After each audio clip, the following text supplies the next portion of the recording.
ठाणे जिल्ह्यातलं बदलापूर इथल्या जोवेली परिसरात नॅनो सिटी भागातल्या एका अपार्टमेंटमध्ये संशयास्पद हालचाली सुरू आहेत अशी माहिती पोलिसांना मिळाली। या माहितीच्या आधारे पोलिसांनी त्या ठिकाणी छापा टाकला।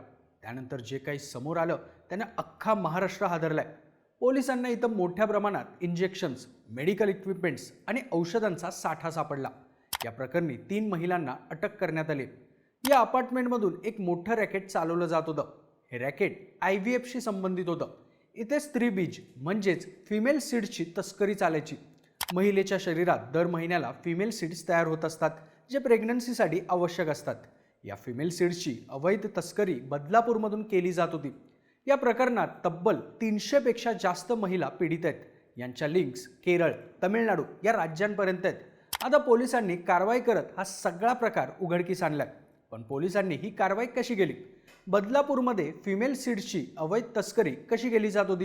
हे सगळं रॅकेट कशा प्रकारे चालवलं जात होतं आणि रॅकेट उघडकीस कसं आलं? संपूर्ण प्रकरण जाणून घेऊयात या व्हिडिओच्या माध्यमातून। नमस्कार, मी अनिकेत आणि तुम्ही पाहताय बोलभिडू। या तस्करीच्या प्रकरणात अटक झालेल्या मुख्य सूत्रधार महिलेचं नाव आहे सुलक्षणा गाडेकर, वय 44 वर्ष। सुलक्षणा ही बदलापूरच्या नॅनो सिटीतल्या सी विंगमध्ये 903 क्रमांकाच्या फ्लॅटमध्ये राहत होती। ती महिनाभरापूर्वीच इथं राहायला आली होती। या फ्लॅटमधूनच ती हे संपूर्ण रॅकेट चालवायची। ते नेमकी करायची काय? तर गाडेकर गरजू महिलांना हेरून त्यांना पैशाचं आमिष दाखवायची। या बदल्यात ती आधी महिलांची अवैध सोनोग्राफी करून घ्यायची। सोनोग्राफी झाल्यानंतर ती महिलांना एक ठराविक इंजेक्शन द्यायची। महिलांचं अंडाशय म्हणजेच ओव्हरीमध्ये फिमेल सीड्सची वाढ करण्यासाठी हे इंजेक्शन असायचं। हे इंजेक्शन्स तिने तिच्या घरातच साठवून ठेवले होते। महिलेच्या ओव्हरीमध्ये फिमेल सीड्सची वाढ झाल्यानंतर ती या महिलांना IV सेंटरमध्ये पाठवायची। तिथं त्या महिलेचं ऑपरेशन व्हायचं आणि तिच्या गर्भाशयातून हे फिमेल सीड्स काढले जायचे। त्यानंतर त्या फिमेल सीड्सची अवैधरित्या विक्री केली जायची। या बदल्यात या महिलांना 25 ते 30 हजार रुपये मिळत होते। धक्कादायक म्हणजे हे सगळं काम डॉक्टरांच्या सल्ल्याशिवाय केलं जात होतं। सुलक्षणा गाडेकर ही स्वतः या महिलांना इंजेक्शन देत होती हे समोर आलंय। आता महत्त्वाचं म्हणजे हे सगळं रॅकेट उघडकीस कसं आलं? तर हे रॅकेट अत्यंत गुप्तपणे सुरू होतं, पण एका पीडित महिलेमुळे हे उघडकीस आलं। सुलक्षणा गाडेकर हिने एका पीडित महिलेला आश्वासनानुसार पैसे दिले नव्हते। आपली फसवणूक झाली आहे हे लक्षात येताच या महिलेनं बदलापूर उपजिल्हा रुग्णालयात धाव घेतली आणि आपल्यासोबत जे काही घडलं ते सगळं सांगितलं। रुग्णालयातल्या अधिकाऱ्यांना या घटनेचं गांभीर्य लक्षात आलं आणि त्यांनी तातडीनं याची माहिती पोलिसांना दिली। त्यानंतर पोलिसांनी सापळा रचला आणि ही कारवाई केली। बदलापूर पोलिसांनी बुधवारी 18 फेब्रुवारीला बदलापूर उपजिल्हा रुग्णालयाच्या मुख्य वैद्यकीय अधिकारी डॉक्टर ज्योत्स्ना सावंत यांच्या वैद्यकीय पथकासह विठ्ठलवाडी, अंबरनाथ आणि बदलापूर अशा 3 ठिकाणी छापे टाकले।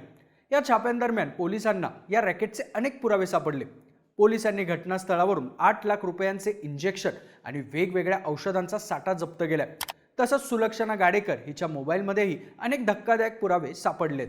गाडेकर हिच्या मोबाईलमध्ये इंजेक्शनचे फोटो, सोनोग्राफीचे फोटो, खोट्या नावांचे ॲफिडेव्हिट्स, बनावट कागदपत्र आणि आर्थिक व्यवहारांचे पुरावे सापडलेत।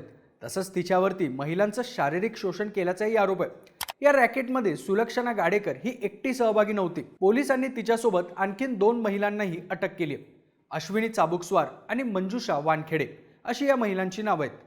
बदलापूर पोलिसांनी या तिघींविरोधात गुन्हा दाखल केला असून त्यांना 28 फेब्रुवारीपर्यंत पोलीस कोठडी सुनावण्यात आली। उल्हासनगरचे पोलीस उपायुक्त सचिन गोरे यांनी दिलेल्या माहितीनुसार या प्रकरणात काही नामांकित रुग्णालयातल्या डॉक्टरांचा सहभाग समोर आला असून त्यांचा शोध घेतला जातोय। सूत्रांनी दिलेल्या माहितीनुसार या प्रकरणात तब्बल 300हून अधिक महिला पीडित आहेत। सध्या फक्त 3 महिलांना ताब्यात घेण्यात आलं असलं तरी या सगळ्यामागे मोठी टोळी कार्यरत होती असं बोललं जातं। या प्रकरणाचे लिंक्स ठाणे जिल्ह्याच्या बाहेरपर्यंत पोहोचलेत।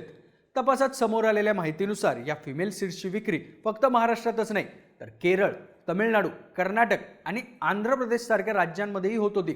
यात मोठे मोठे नामांकित सोनोग्राफी सेंटर्स आणि IVF सेंटर्स सहभागी असल्याचा संशय पोलिसांना आहे।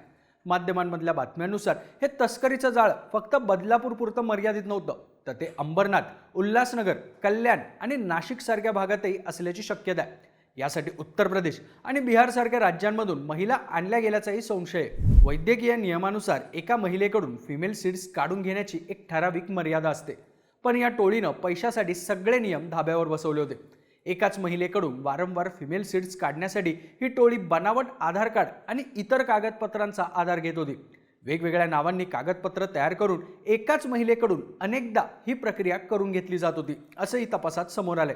यामुळे अनेक महिलांच्या आरोग्याला मोठा धोका निर्माण झालाय. या प्रकरणात मुख्य सूत्रधार मानल्या जाणाऱ्या सुलक्षणा गाडेकर हिचे पती संजय यांची प्रतिक्रियाही समोर आली आहे.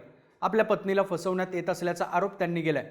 ते म्हणाले की माझी पत्नी फक्त मध्यस्थ म्हणून काम करत होती. ती ज्या महिलांच्या संपर्कात होती त्यांना प्रक्रियेची माहिती देत होती आणि त्यांची कागदपत्र घेतल्यानंतर त्या महिलेला डॉक्टरांकडे पाठवत होती. या कामासाठी तिला 3,000 रुपये मिळत होते, तर संबंधित महिलेला 15 ते 20,000 रुपये दिले जायचे. डोनर महिलांना डॉक्टरांकडे 15 दिवस इंजेक्शन दिलं जात होतं. त्यानंतर तयार झालेल्या फिमेल सीड्स ऑपरेशनद्वारे काढल्या जात होत्या, असं ते म्हणाले. सुलक्षणा गाडेकर ही आधी एका दवाखान्यात नर्स म्हणून काम करायची अशी माहिती समोर आली. त्यामुळे तिचे दवाखान्यांमध्ये कॉन्टॅक्ट्स होते, तसंच तिला अशा कामाचा अनुभव होता, अशा शक्यताही वर्तवल्या जात आहेत. एकूणच बदलापूरमध्ये उघड झालेलं हे रॅकेट प्रचंड मोठं असल्याचं बोललं जात आहे. पोलीस सूत्रांच्या माहितीनुसार हे IVF रॅकेट आधी अंबरनाथ तालुक्यातल्या वांगणी परिसरात सुरू होतं. काही दिवसांपूर्वीच ते बदलापूर इथं हलवण्यात आलं. या सगळ्या रॅकेटमध्ये लाखो रुपयांची उलाढाल होत होती, असा संशय पोलिसांना आहे. सुलक्षणा गाडेकर यांच्या मार्फत या भागातले काही नामवंत डॉक्टर आणि रुग्णालय हे सगळं चालवत होते, असंही म्हटलं जातंय. या सगळ्याचे आंतरराष्ट्रीय लिंक्स आहेत का याचा तपासही पोलीस करतायत. आता पोलीस तपासात या सगळ्या प्रकरणाबाबत आणखीन काय माहिती समोर येते, तसंच यामध्ये आणखीन कोणाकोणाची नावं उघड होतात हे पाहणं महत्त्वाचं असेल. तुम्हाला या सगळ्या घटनेबाबतीत काय वाटतं? तुमची मतं आणि प्रतिक्रिया आम्हाला कमेंट करून नक्की सांगा आणि माहितीपूर्ण व्हिडिओजसाठी बोलबिडीच्या YouTube चॅनलला नक्की सबस्क्राईब करा.